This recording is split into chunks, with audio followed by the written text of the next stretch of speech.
Forget what you learned in school. Never mind what your parents told you, and disregard what your friends say. From now on, the only people you need to listen to are these guys. At Odds will enhance your worldview, strengthen your logical weaknesses, and brighten your teeth. For the next several minutes, they'll take you on a journey through the political jungle, across Liberty Ocean, and over the Enlightenment Desert. When your journey is over, you're safe at home, they promise you will be stronger, smarter, and, well, just plain better. And when you go out into the world, men will pat you on the back, women will weep at your wisdom, and children will adore you. So buckle up, hang on to your ears, because your journey starts now.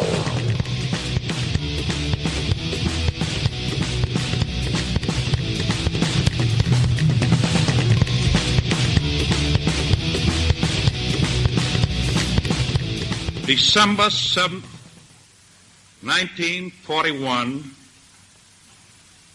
a date which will live in infamy. And it has. Another great socialist president, Franklin Delano Roosevelt. Mm-hmm. Remember when he outlawed gold? No. Didn't outlaw it. You had to buy it. You had to sell it back to the government. You had to turn it in. Yeah, it was. Did they give you money for it? It was pretty much a confiscation. And a $10,000 fine and 100,000 years in prison or something? 100,000 years in prison. Yep, with a $10 fine, yeah. Mm-hmm. Mm-hmm. And actually, recently, there are people that have found hoards of gold.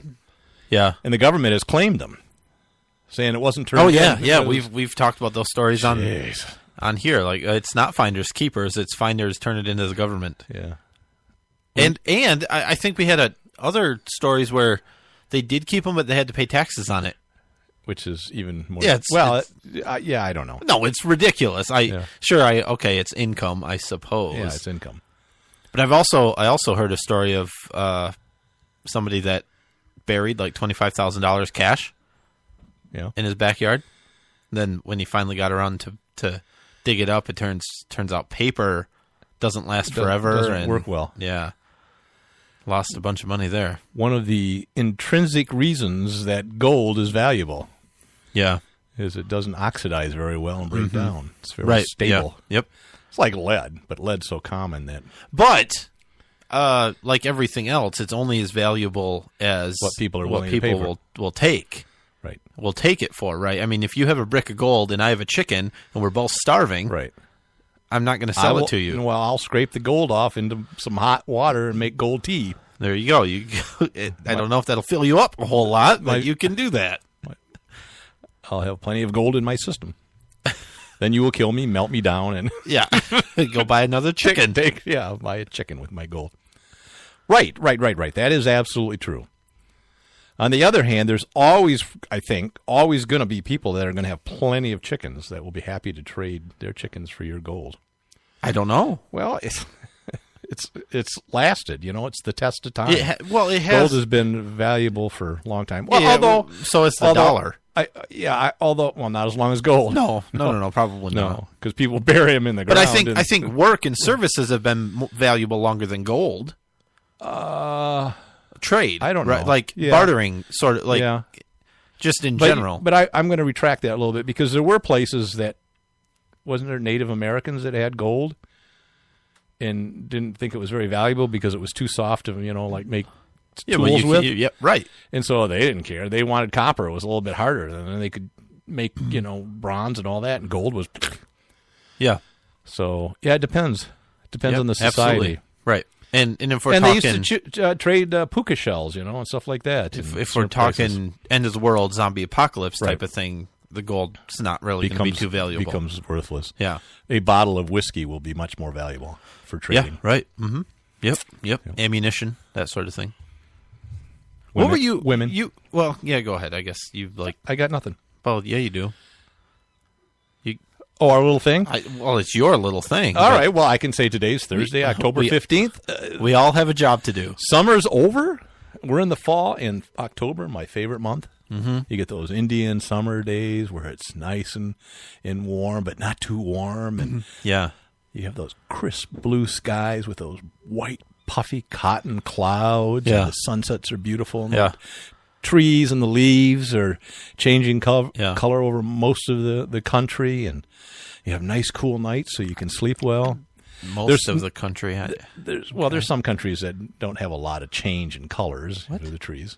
Well, I don't know. The Okefenokee Swamp stays fairly green year round. You know, Okay. it doesn't really have deciduous. I was just saying, you're describing all this for our listeners in Southern California.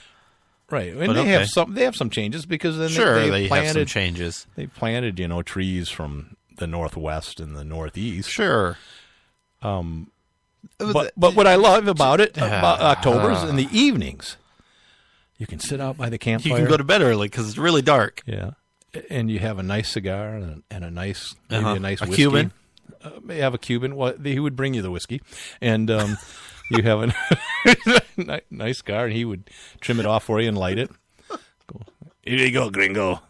That's so. So there's that, and that's what I love about October. So it's October 15th, 2015. We're in the Freedom Studios on the 15th floor of the Patriot Towers, but Nate's sitting at Alpha Control, sponsored by My Parents Open Carry, the new great kids book available. It's on not Amazon. new. Oh yeah, that's right. It's an Amazon #1 bestseller. Yes, it sure was. For a short while. It sure was. Yeah, it's not new though. No, it's not. Yeah, myparentsopencarry.com. We should work on a second one. We should. Anyways, check that out. We'll get that ball rolling, I'm sure, at some point, right? Yeah. Okay, that's all I have. Okay, great. We're in Mexico, Great, by the great. way. Thanks for asking. I didn't, did I? No, Why are we in Mexico? I don't know. We woke up How here. the hell? And I have a headache. A really bad headache. Yeah. I don't know what's... All right, so about? look, the big pop culture news, because it's become pop culture, which is interesting. Andy Warhol is alive now? He is. No. He wasn't not. really dead. It was a publicity stunt. The debate, the Democrat debate. What debate? There was a debate the other night. No, there wasn't. The Democrats. Well, there were some people on stage. It didn't sound like a debate. They called it a debate. Debate No, to me. not at all. I mean, in fact, Bernie Sanders screwed up, right? Said his line wrong, like Clinton did about the "I did not have sexual relations" thing. He admitted that he's a Nazi? He What? no, he said his line wrong when he said, "Yeah, we've heard enough about your emails. We don't want to hear about the emails anymore," and ended up supporting Hillary when that really wasn't what he was supposed to do. It was all planned out, and he was supposed to actually attack her with that statement, but he said it wrong. No, And it came, really? Yeah, that's what I heard. Are you sure? Well, no, I'm not sure. I'm not sure of anything. I don't know if he's even a real person.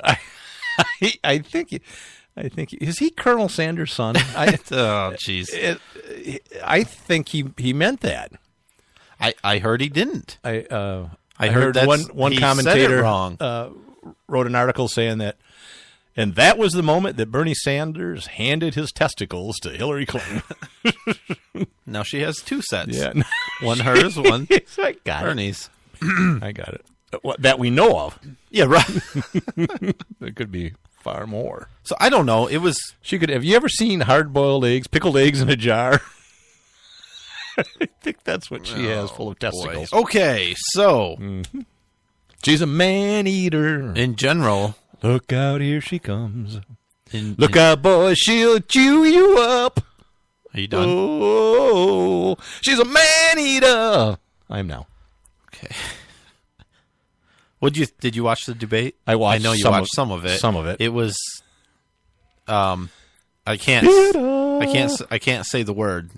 It was made- horrible. It made me very angry and frustrated. Well, Like only it from- always does. Only the lies.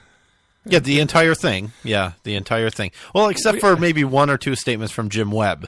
And he only made one or two statements the entire time. It was a fact he killed a man, and Yeah. it was another Yep. fact that no one would let him talk. Yeah.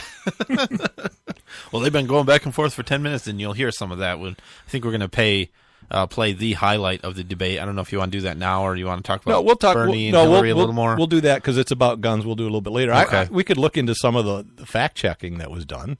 Sure. I don't know if you want to do that. Yeah, why not? It looks like Oh, everything has red pen on it. It's all lies. It's all lies.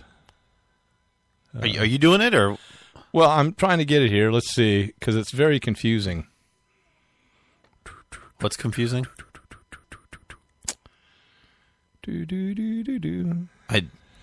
Well, I'm looking. Hang on.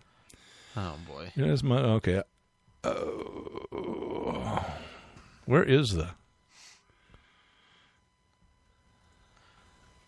Okay, so it was all lies. I think the one that we keep. What? Well, Sanders claimed that Social Security finances could be extended and benefits expanded by simply taxing income above the current cap of $118,000. And I guess that's not true. He failed to mention 2 key points. Anyway, I don't know. So here's a big one that you IM'd me, which is how I knew you were watching it, because you IM'd me as soon as this happened. Hillary Clinton goes off on a rant about gun control, and she says, we lose 90 people a day to gun violence. Yeah. You IM'd me immediately and said, is she including suicides and other things that aren't really violent crime in lawful? It turns out, yeah, she was. That number, only a third of that 90%, and that's even... I would question that number even, but according to whoever did this fact check, they're saying only a third of the 90 are homicides. The 90 deaths that she was talking about a day. And of course, everybody wants to blame the mass shooters for being horrific, but no one talks about the almost 4,000 shootings in Chicago a year. Way more people shot, and almost all of them are young black males shooting other young black males. Nobody can say that. Way more people are shot in cases like that than they are in mass shootings. Right? I mean, you're talking about how it's mass shootings are a monthly occurrence. Right. Well, even so, which they're not, but even so, there's more people shot on a weekend in Chicago than in a lot of these so-called mass shootings. Yeah. We just jumped right into the gun control, didn't we? We did. We didn't want to do that. Brian was looking at the at the prep page, and he said, "Wow, we have a lot of gun stuff today." So Los Angeles gun murders 1,100, Chicago 1,100, New York 1,100, Philadelphia 700. That Detroit 6 at 686 for the year. So what it is almost yesterday. Almost half of all gun murders are in 10 cities. Mm-hmm. And why is that? Well, why? They're urban. Los Angeles has almost impossible gun control. Yeah. Chicago makes it very difficult. Yep. New York, average person can't get one. Philadelphia, they can. Houston, they can. Detroit, Miami, those places can. San Francisco, you can't. They're number 10. So how do you explain half of those cities are like Detroit, where they have okay gun laws? Right. How do you explain that? They're still up there, right? But less than half. But you look at they're urban. That's one big urban cities. A lot of people. A lot of Democrats. Yeah, there you go. Yeah, I know. Where are you going? There you go. I mean that's the difference, right? They're a lot of social programs. They're little socialist havens in states. Right. So we didn't want to get into that. We wanted to talk. Why didn't we want to get into that? I don't know. But it's the reality. I look at it. The gun laws aren't working because most of the cities on that, or half of them on that list that you just mentioned, have very strict gun control. The top few are some of the strictest gun control cities in the nation. Over 2 and 3 times as many shootings as the ones that allow some type of carry. And that's what these people, Clinton, Sanders, all of these people, everybody except they don't talk about that. Jim Webb, apparently. Well, that's what they want. I mean, they don't say that's what they want, but that's what they lobby for. Is for the same sort. We have strict gun control in Chicago. We need that everywhere. Why? Because it works. Like in Australia, it works in Australia, right? Yeah, I looked that up. Nate and I might be on Australian TV next week. It looks like it's a show that's a little bit like The View. The View, it does. It's a roundtable discussion. There's a man on there, though. There's one. Well, we're assuming, and and I don't know. I've never seen him in the shower, nor do I wish to. I want to make that clear. Yeah. Okay. But we listen to some of their dialogues when they talk about guns, and it's pretty pretty anti-gun. Oh, it's horrible. So- Even